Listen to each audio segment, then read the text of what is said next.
Hi guys, শুভ সন্ধ্যা। আসলে একটা memory শেয়ারের জন্য ভিডিওটা করা।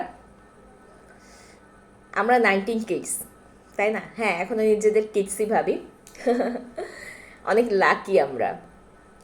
তো মেমোরিটা শেয়ার করি, তাই না? এখন যখন বাসা থেকে বের হই বাচ্চাকে নিয়ে, হরেক রকমের খাবার রাস্তাঘাটে, পিৎজা, পাস্তা, আরও যে কত খাবার, অনেকগুলোর নামও আমি জানি না। তো আমরা যখন ছোট ছিলাম, তো তখন আমাদের সন্ধ্যার সময় খাবার কি হতো জানো? চা, বিস্কিট, চানাচুর, হরলিক্স দিয়ে বিস্কিট, এই টাইপের কিছু খাবার। আর এই যে ফুচকা খাই না, ফুচকা, চটপটি, এটাও বলতে গেলে সেদিনের খাবার। আমরা যখন স্কুলে কিসে পড়ি, 6-7, তখন আমার মনে আছে স্কুলে প্রথম চটপটি আসে।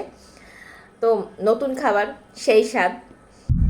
এখন এত এত খাবার, খাবারের ভিড়ে যখন নিজের পছন্দের কিছু খাবার খাই না, তখন ছোটোবেলার কথা বেশি মনে মনে পড়ে যায়। তা আমাদের সন্ধ্যার সময় যদি স্পেশাল কিছু হতো, তখন এরকম এক বাটি নুডলস, স্টিক নুডলস, তখনের ম্যাগি কিন্তু তখনও বের হয় নাই, মা বানিয়ে দিত। তো আজকে বানালাম, তো ছোটোবেলার কথা মনে পড়ে গেছে। এর স্বাদ এখন হাজার খাবারের স্বাদের, মানে হাজার খাবার যত ভালো হোক, এর স্বাদের সাথে কখনো হবে না। আর মায়ের হাতের রান্না তো হবেই না। মনটা খারাপ হয়ে যাচ্ছে।